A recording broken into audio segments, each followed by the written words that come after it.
Praise the Lord, precious people of God. Welcome to Agape Love for You All. This is Priya Jomon with you, and yes, I'm excited and thrilled as God has enabled me once again to come before you all to speak the mighty word of God to you all. And today, as every other day, God has great plans for you to bring a great change in your life, to make you renewed in every manner. Wherever you are messed up, He wants to make things right, set things right for you, because of only one reason, and that is He is so much in love with you. So my friends, even as you have tuned in to listen to this word, be encouraged, and tell yourself that today I'm gonna learn, I'm gonna hear something powerful enough to change my life and to change the course of my living. I pray that it will be so effective even as this word comes to you. The word that God gave me today comes from the book of Acts, chapter number 3, verse 1 to 16. Acts, chapter number 3, verse 1 to 16. Now, this is something like a story, and I love stories. So let me tell it to you, my friend. What happens is, one day, at about afternoon 3 o'clock, Peter and John, they both are disciples of Jesus. So this is happening at a time when Jesus is no more with them. Okay, physically Jesus is not with them. Okay, so Peter and John, they are going to the temple at around 3 o'clock in the afternoon to go and offer their praises and prayers and thanksgiving to the Lord. So as they are going, now at the temple gate, they find a man who is crippled from birth. Now what is the job of this man? Someone will bring him up and set him up there in the morning, and the whole day whenever the people are passing by, this crippled man will beg and will ask them for alms. So as his own work as he used to do every day, as Peter and John passed by, this man looked up to Peter and John and said, "Sir, please give me anything. Please give me something."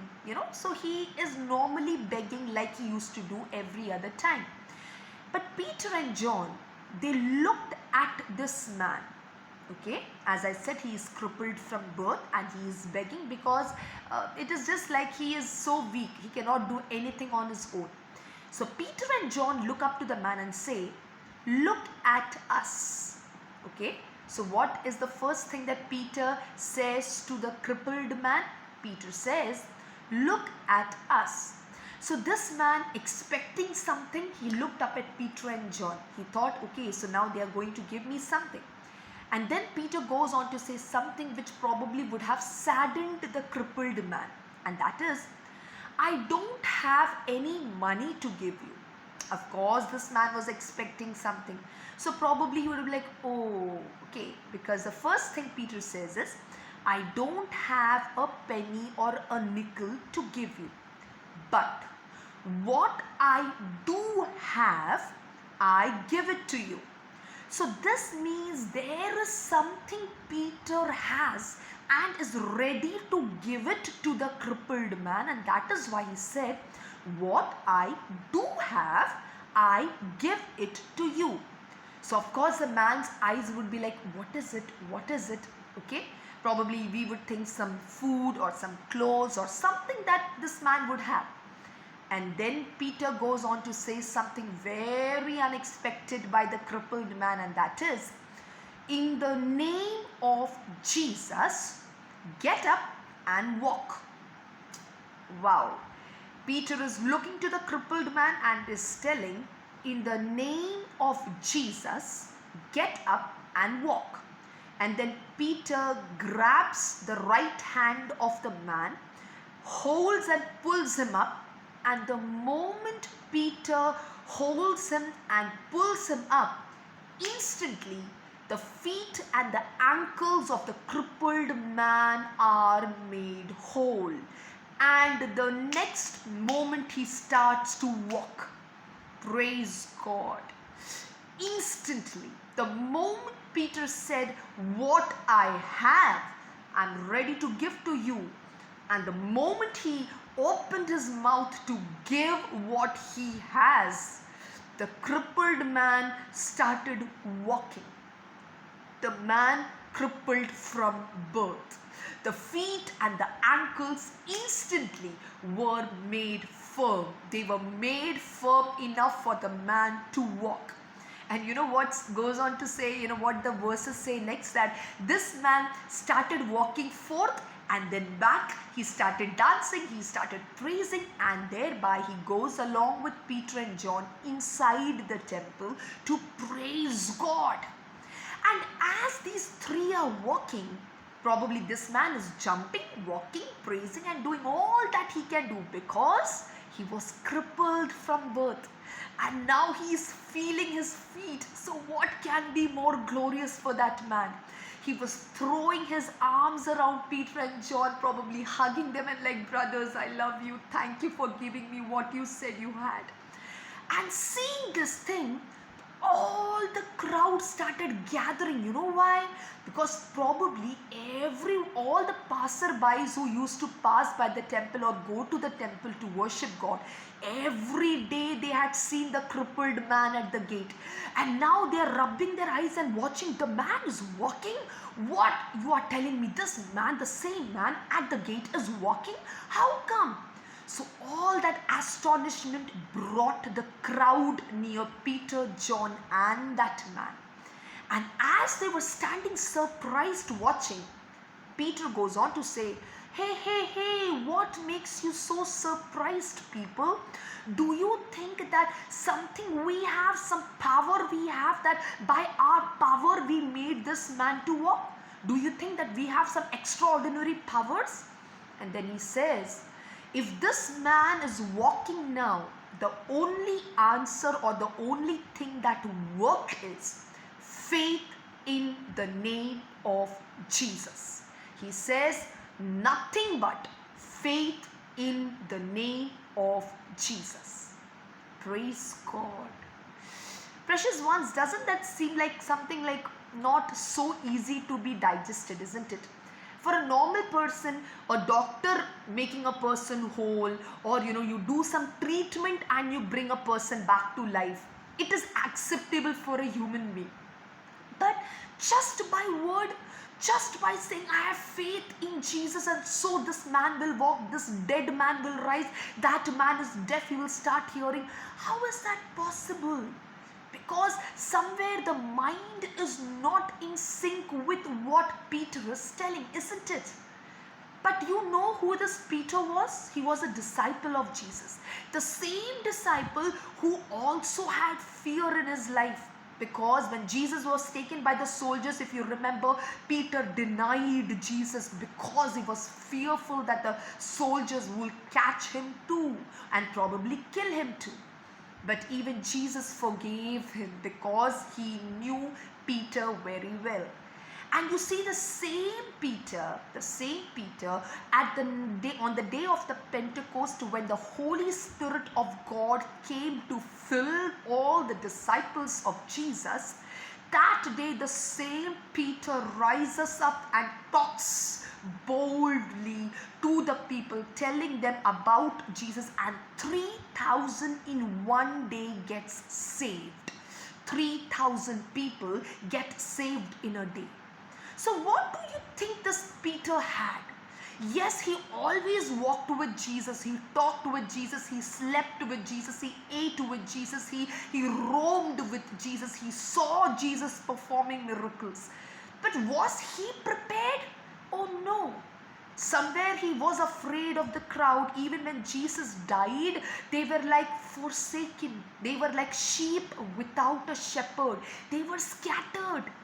But Jesus brought them back. Jesus rose up to life after 3 days and he appeared before the disciples. He ate food with them.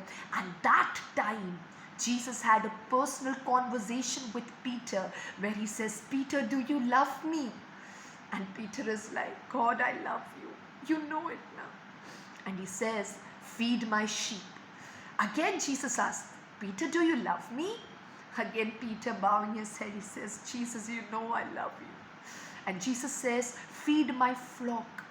And again Jesus says, Peter, do you really love me? And Peter is speechless now, because probably Jesus was totally, going through, or he was speaking to Peter's fear, or wherever Peter was still not able to come out and be submissive to God, or probably those areas in the life of Peter which had caught him up to not be able to rise to the limit that God had created him to be. Jesus was dealing with that, with those very beautiful questions. And then Peter says, Lord, you know now that I love you. And then, Jesus says, feed my sheep, Peter. So, that was the last, conversation Peter has before Jesus is taken up in the heaven. And after that comes the day of Pentecost, when they are filled by the Spirit of God, and there starts Peter, a roaring man of God, a man determined, knowing what he has, and walking just like that. You never see Peter telling to the crippled, I will try what I have, I will try, okay? No. You see his words crystal clear, what I have I give to you. And next line he says, in the name of Jesus, start walking. Walk right now. And he grabs hold of the man, okay? Probably he would have okay, start walking. No. The next grabbing of his hand shows the faith in action. What Peter said, he believed, I'm gonna see on that crippled man to walk today. And that is what exactly happens when he grabs hold and pulls him up. The man starts walking. Precious ones, even we know many stories from the Bible. We have heard so many miracles. We have seen miracles. But when it comes to us individually, do you believe to do something like this? Do you believe to, make a lame man walk, to make a dead man, to rise up, to make a blind man to see? You will be like, Priya, it's good for those who are powerful men and women of God. Why don't you see yourself like that, my friend? You will say, oh no, what? I cannot. I am not so much. My friend, Peter was also not so much. All he had was a constant fellowship with the Lord that prompted him and gave him the courage to know. That constant fellowship gave him the identity that he grew up to be. For example, if you are a person who loves maths and you spend 18 hours a day solving maths questions, doing maths exercises, what will be the result, my friend? You will be a genius in maths. Now that is not something for others to digest. Others will be like, maths is so hard for me. But you will be like, it's so simple. Why? What makes you say that? Because you are such a person who sits with maths, who sleeps with maths. You are so drowned in maths. The same way, when you are a person who is in a constant relationship with God, then no doubt, my friend, the faith that is required to grow in a child of God will ultimately be in you, and that will prompt you. See, that faith is not something that a man gives you. No, my friend. The faith is only one attribute that comes from God, and it is breathed by God in the life of a person. You will not get it in some shop. You will not get it from your parents. No, you will not get it from your religion also. What you get faith is, where you get faith is only from God.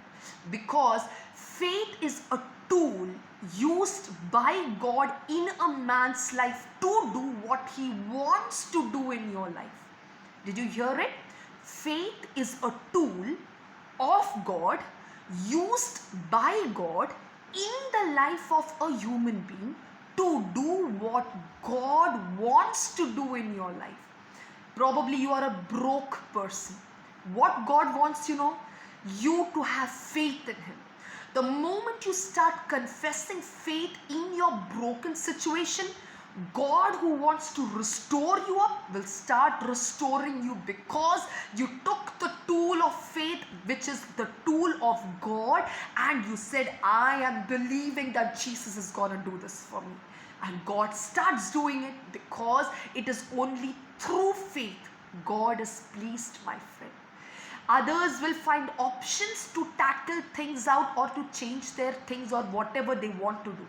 But a child of God will not look for options but will hold on to that supernatural tool of faith, that which is active and which makes things to work out in the name of Jesus. Hallelujah. There have been so many instances in my life when I didn't know what to do, but blindly I would say, Lord, I know you will do something for me. Lord, I know you are going to do it for me. Did I see something? No, my friend. Just believed blindly. Just like a baby who doesn't know, he's not seeing the food or able to grab the food, but he knows that, if I cry, mama will bring me the milk. The same way, my friend. The same way, when you believe God to work in your behalf, God will do what no human eye can ever see. That is the way God loves to surprise and astonish the world by what he does in the life of a child of God. So don't let anything, make you believe that, oh no, this will not work with me. The world will tell you that. Don't believe it. Believe the supernatural for you. When doctors say no, say yes, my God can do it for me. The doctor said you will never be a mother. Say I will be a mother of 2 or 3 or 4. Say it, my friend. What stops you from saying? The medical report of your body? The one who created your body knows how to make you reproduce a child. And he knows to bring up the child in your womb. So what makes you not say that I will be a mother of 2? Say that. Walk like that. God will do what the world will see and be surprised to see. Be an instrument in the hands of God and say, Lord, from today on I want to walk in faith, not by sight. By sight I have walked and I have stumbled and I have fallen and I have been like a loser. But from today on I opt to say like Peter, what I do have. Peter was not rich to give money to the poor. He had no money in his pocket. But did that make Peter sad? No. He was not at all sad to say, I don't have money, my friend. Probably the beggar would be like, oh, you are also a beggar like me. We normally don't go to say all that to a beggar. But Peter didn't feel ashamed to say that, I don't have a money right now, my friend. But what I do have. He didn't feel excused to say that. He was not thinking or doubting, oh, if it didn't work, what will happen? He knew in his spirit that I am the one who walked with Jesus. And I know the Holy Spirit of God is in me right now. And what Jesus said to me, feed my sheep, Peter. I know he's working in me right now, even when I'm going to say to this man. And with faith, with determination, with courage, he went on to speak the unspeakable thing. And yes, it worked in the life of that crippled man. Precious ones, I pray that even we as children of God will operate in faith and not by sight always. Probably people are like, there will be no bonus, no promotions. The managers have said this and that and that and this. Speak as a child of God and say, Daddy, I'm your child. I deserve a bonus, Daddy. You know everything about me. I'm working hard, Daddy. And I know as a child of God, I deserve a bonus. I deserve a promotion. Say that. The Lord will work for you among all the employees in that office because you said it. Others heard what the manager said and settled that there is no bonus, no promotions. But as a child of God, when you stood and said, I believe, God, that you are gonna give me because I'm your child, God will do only for you, my friend. Can you go to that extent to believe in God? Can you say, I trust my God who has given me this life, and I know in the name of Jesus everything is possible. When you ask in the will of God, God will make it happen for you, my friend. Of course, I'm not saying for anything bad. God is not, not someone like out of his mind to answer whatever you ask him in Jesus' name. If anything bad you are asking, he is no manner going to offer you that, my friend, because God is the good God. And whatever you ask in Jesus' name, in the will of God, God will do it for you, because he's waiting to do for you. So ask and it will be done. Praise God. I pray, Master Abba Father, that today, even as others, these precious ones are listening to me, you are gonna make them to walk in faith and not by sight. I pray that their lives will never be the same, Master. I pray, Papa, that faith will become a normal way of living in their lives, and miracles will be so normal in their life that people will be astonished and will gather around these people to ask what makes such things to be happened in your life. And these brothers and sisters will be, they will pull up their collars and say, I know that it is by Jesus I'm able to conquer this, I'm able to win this. I pray that you will do it in these precious ones' life, Master. I pray that they will hold on to you in the name of Jesus and will have faith in you and not be worried when unexpected things rise up here and there. I pray, Master, that you will speak on their behalf, act on their behalf as they stand in faith in the name of Jesus. Thank you for your doing that. In Jesus' mighty name I pray. Amen and amen. Precious ones, I pray that this message blesses you. And yes, don't you forget to share this message to all those whom you know. See, as I said, every message is a blessing. So make sure to share and let others also start walking in faith. Hallelujah. And let us also change our words and say, like Peter, what I do have. May we all come to that level one day. In Jesus' mighty name. Amen. Bye-bye, precious ones. Until we meet tomorrow. Take care.